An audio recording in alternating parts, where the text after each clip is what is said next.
കാളികാവിലെ നരഭോജി കടുവയ്ക്കായുള്ള ദൗത്യം 5ാം ദിനത്തിലേക്ക് കടന്നിരിക്കുകയാണ്.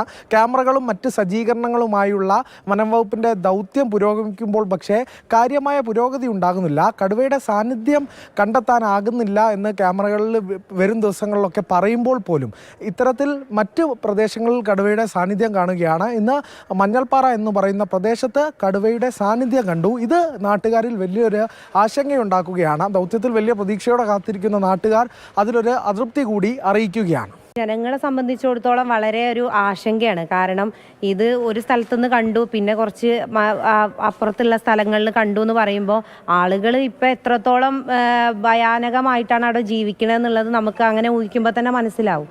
ദൗത്യം ഏറ്റവും സങ്കീർണമാവുകയാണ്. കാരണം കൃത്യമായി കടുവയെ ട്രാക്ക് ചെയ്യാൻ ഇതുവരെയും സാധിക്കുന്നില്ല. 3ാം ദിനം കടുവയുടെ ദൃശ്യങ്ങൾ ക്യാമറയിൽ പതിഞ്ഞു. പക്ഷേ പിന്നീട് കടുവ എവിടെയാണെന്ന് കണ്ടെത്താൻ വനംവകുപ്പിന് സാധിച്ചിട്ടില്ല. എന്നാൽ മാത്രമേ മയക്കുവെടി വെക്കാനുള്ള മറ്റ് സജ്ജീകരണങ്ങളിലേക്കൊക്കെ കടക്കാൻ കഴിയുകയുള്ളൂ എന്നതാണ്. ആദ്യം കടുവയെ ട്രാക്ക് ചെയ്യണം. അതാണ് ദൗത്യത്തിന് വെല്ലുവിളിയായി തുടരുന്നത്. കടുവയെ കണ്ടെത്താൻ സാധിക്കാത്തത്. ഇപ്പോൾ 5 ക്യാമറകൾ കൂടി പുതുതായി സ്ഥാപിച്ചിട്ടുണ്ട്. ഒരു കൂട് കൂടി സ്ഥാപിച്ചിട്ടുണ്ട്. അത്തരത്തിലൊരു തീവ്രമായ ശ്രമത്തിൽ വനംവകുപ്പ് തുടരുമ്പോഴും കാര്യമായ പുരോഗതി ദൗത്യത്തിന് വരുന്നില്ല എന്നുള്ളതാണ് നിലവിലെ ആശങ്ക. പ്രജോഷ് കുമാറിനൊപ്പം അരുൺ അമൃതനാഥ്, മാതൃഭൂമി ന്യൂസ്, മലപ്പുറം.